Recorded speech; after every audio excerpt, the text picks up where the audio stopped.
안녕하세요, 다오월드입니다. 이번 영상도 파이 네트워크 이야기를 해보도록 하겠습니다. 일단 최근에 파이도어 업데이트가 잘 되고 있질 않기 때문에 제가 따로 비공개 분석 사이트에서 수치를 취합을 해서 정리를 해서 가지고 와 보았습니다. 현재까지 약 565만 개의 지갑이 마이그레이션이 지금 진행이 된 것을 확인할 수 있고요. 그리고 이번 6월은 마이그레이션 속도가 상당히 느리게 진행이 되고 있습니다. 현재까지 약 5만 6천 개의 지갑만 이번 달에 마이그레이션이 되고 있고요. 그리고 일일 마이그레이션 속도를 한번 분석을 해보면요. 마지막으로 빨랐던 마이그레이션 시기는요. 5월 22일이 마지막이었고요. 그 후로는 하루에 10,000개의 지갑을 넘기기 힘든 그런 마이그레이션 속도를 보여주고 있다라고 보시면 되겠습니다. 그리고 현재까지의 유통량도 잠시 보고 넘어가도록 하겠습니다. 현재까지는 약 36억 7천만 개의 파이코인이 메인넷에 마이그레이션이 되어 있는 상태고요. 이 중 약 24억 개는 락업이 되어 있습니다. 그리고 약 5억 4천만 개는 파이오니어가 알 수 없는 이유로 아직 이 파이코인을 클레임을 해가지 않은 상태고요. 즉 활성화가 되어 있지 않은 상태이고 또 6억 3천만 개 파이코인이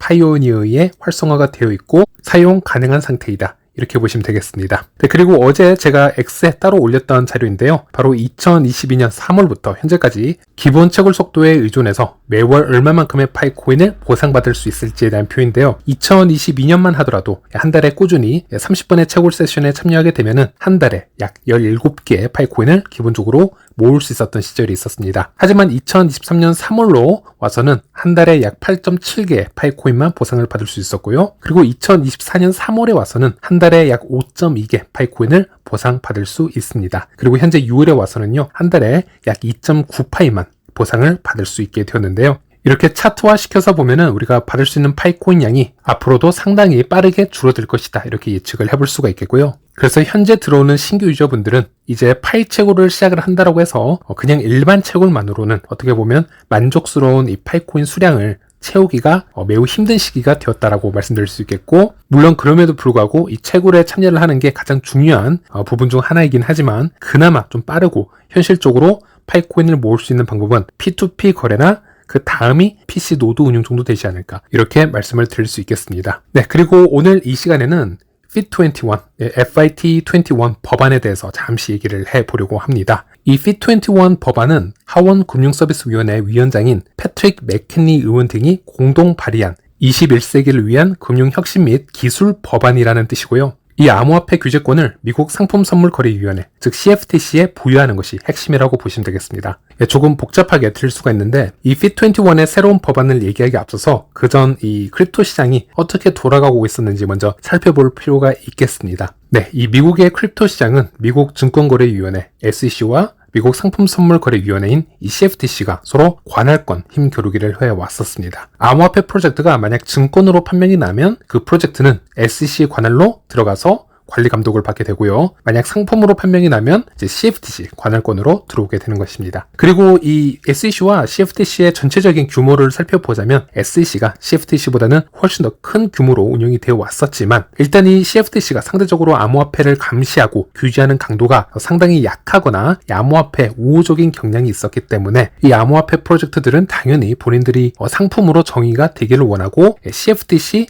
관할권으로 들어가기를 원하고 있었다. 이렇게 보시면 되겠습니다. 그런데 이 암호화폐를 증권이냐 아니면 상품이냐 이렇게 구분질 수 있는 가이드라인 자체가 상당히 애매모호하고 추상적일 수 있다라는 부분이 좀 문제가 될 수 있었는데요. 그 대표적인 예로는 2020년 12월 SEC가 리플랩스와 그 대표인 브래드 갈링하우스 그리고 크리스 라슨 등에 대한 소송을 시작하면서 나오게 됩니다. 이 SEC는 리플랩스가 중앙화된 환경에서 상품이 아닌 미등록 증권을 투자자들에게 판매를 하고 있다고 강력하게 주장을 했고요. SEC는 이 리플랩스 인원 2명이 회사에 투자금을 조달하고 부자가 되기 위한 수단으로 146억 개가 넘는 XRP 토큰을 판매했다라고 비판을 하기 시작을 했습니다. 그리고 2020년 12월 말에 미국 최대 암호화폐 거래소인 코인베이스에서 이 XRP가 상장 폐지를 당합니다. 상당히 큰 악재라고 보시면 되겠죠. 그리고 여기서 상당히 복잡하게 해석이 될 수 있는 부분들이 바로 이 증권성 여부를 테스트하는 하위 테스트라고 볼 수 있겠는데요. 이 하위 테스트라는 것은 4가지 기준을 가지고 있고 이 기준을 만족하면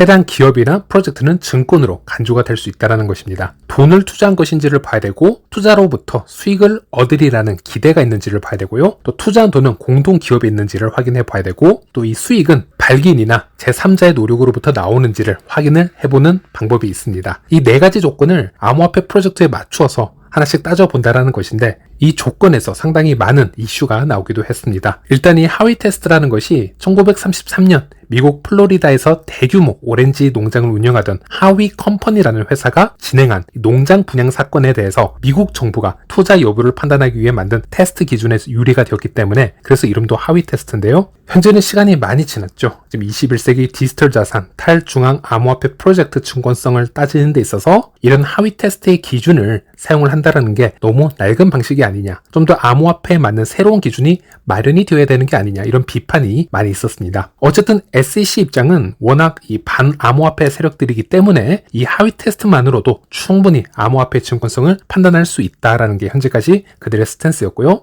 그리고 이런 하위 테스트의 큰 문제, 더 큰 문제라고 할 수 있는 건 바로 불확실성 때문인데요. 이 프로젝트 개발자들이 본인들의 이 프로젝트들이 증권이 될지, 앞으로 상품이 될지 그런 명확한 기준과 해석이 없는 상태였습니다. 그런 명확한 해석이 불가능한 상태에서 프로젝트를 지속적으로 개발을 한다는 것 자체가 일단 큰 리스크로 여겨질 수가 있고, 또 언제 거래소 상장 폐지가 이어질지, 어떤 식으로 SEC에 소송이 들어올지 모르는 상태이기 때문에 이런 불확실성은 암호화폐 프로젝트들이 성장을 하기에 매우 힘든 요소이다, 이렇게 보시면 되겠습니다. 그리고 현재 이 증권성 판단 기준이 얼마나 애매모호한지 SEC가 스스로 증명을 했던 그런 사례가 있었는데요. 예를 들어 이더리움 프로젝트는 ICO로 분명 진행이 되었었기 때문에 하위 테스트에 한번 비춰보면요, 이더리움은 증권으로 취급이 되어야 되는 게 맞습니다. 하지만 2018년에 이 SEC는 이 야후 파이낸스 서밋 행사에서 비트코인과 이더리움까지는 증권이 아니다 라는 발언을 공식적으로 한 적이 있었습니다. 이더리움의 이 초기 판매 방식 ICO가 증권의 성질을 가졌다 하더라도 그 후에 이더리움 네트워크가 충분히 탈중앙화가 되면서 수익 창출을 보장해주는 특정한 제3자를 지목하기 어렵게 되었으므로 이더리움은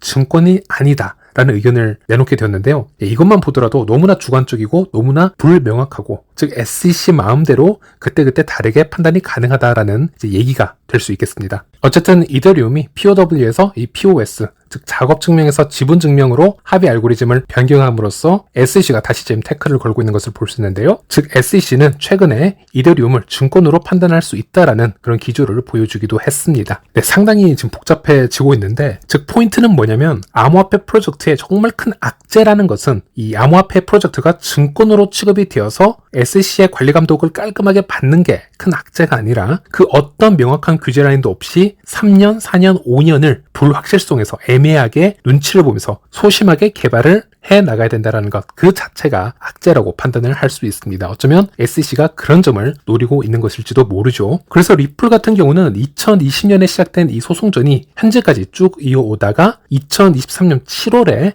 약식 판결이 나왔는데요. 예, 약식 판결입니다. 당시 이 토레스 판사는 SEC와 리플랩스 모두에 부분적으로 유리한 판결을 내렸으며 각 당사자는 원하는 특정 측면만 인정을 했습니다. 당시 미디어에서 이 암호화폐계 리플 측은 리플의 승수다라고 광고를 했었지만 실질적으로 이게 리플의 100% 승소는 아니었습니다. 당시 토레스 판사에 따르면 법원은 모든 토큰이 증권이라는 개념을 거부하고 각 거래 유형의 상황을 고려해야 된다라고 명시를 했고요. 그래서 리플랩스 같은 경우 4가지의 이 하위 테스트를 사용을 해 보았을 때 이 중 3가지 거래 유형이 증권 거래에 해당하지 않는다라고 판단을 했습니다. 즉 아직도 서로 반박할 부분들이 남아 있기 때문에 이 소송전은 아직도 갈 길이 멀다라고 보시면 되겠고요. 그리고 이 리플과 SEC의 소송전 이슈로 인해서 파이에 어떤 영향을 미치는지 잠시 살펴보면요. 당시 2020년 이 파이 프로젝트를 매우 중립적으로 잘 분석하고 다루었던 이 코인사이더라는 암호화폐 전문인이 있습니다. 이 암호화폐 분석가는 실제로 파이코 팀을 직접 컨퍼런스에서 만나서 이야기도 많이 나누었기 때문에 이 파이에 대한 이해도가 상당히 높았던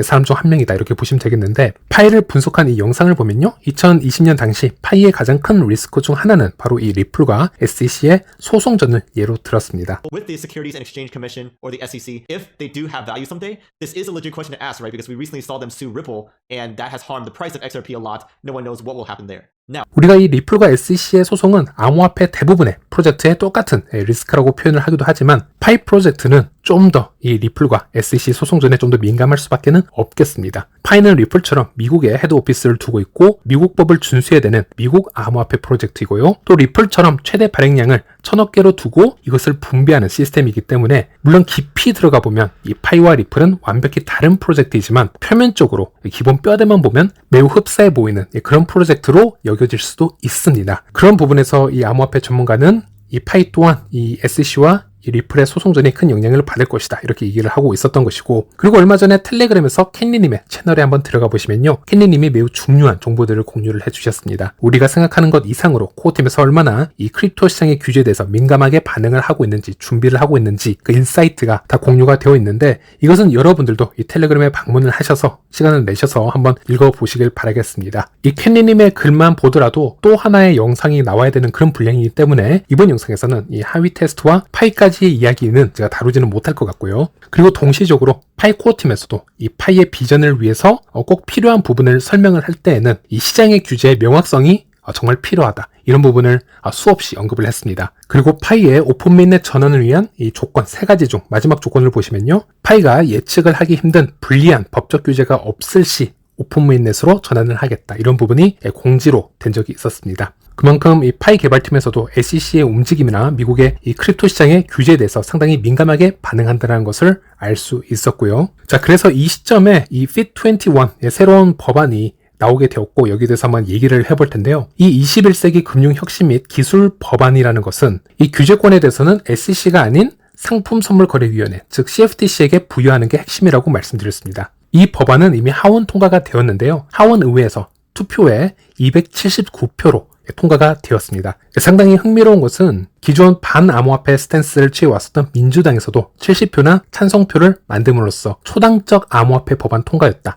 이렇게 미디어는 표현을 하고 있습니다. 물론 그럼에도 불구하고 하원은 통과되었지만 상원 의결이 아직 남아있는 상태고요. 또 당연하게도 이 법안에 공개적으로 반대를 해온 인물이 있는데요. 바로 SEC 의장 게리 갠슬러와 바이든 미국 대통령입니다. 그래서 아직은 이 법안에 비판적인 시각을 갖는 세력이 많기에 완전히 통과가 되기는 아직 쉽지 않은 상태이다, 이렇게 보시면 되겠고, 하지만 이번 법안은 초당적인 결과를 내었다라는 점, 민주당의 많은 찬성표를 이끌어내었다라는 점, 그리고 올해 미 대선을 앞두고 바이든 대통령이 친암호화폐 스탠스를 보여주고 있는 이 트럼프 후보를 상대로 어디까지 암호화폐에 반대를 할 수 있을지 고려를 해보면 앞으로 이 새로운 법안이 앞으로 지속적으로 언급이 될 확률은 매우 높다, 이렇게 보시면 되겠습니다. 그리고 이 법안이 하원을 통과했을 때 여러 암호화폐 프로젝트 기업들이 긍정적인 메시지를 띄우기도 했는데요. 일단 미국 최대 암호화폐 거래소인 코인베이스는 공식 X 계정을 통해서 이 FIT21의 통과로 암호화폐에 대한 명확한 규정이 제공됨으로써 소비자를 보호하고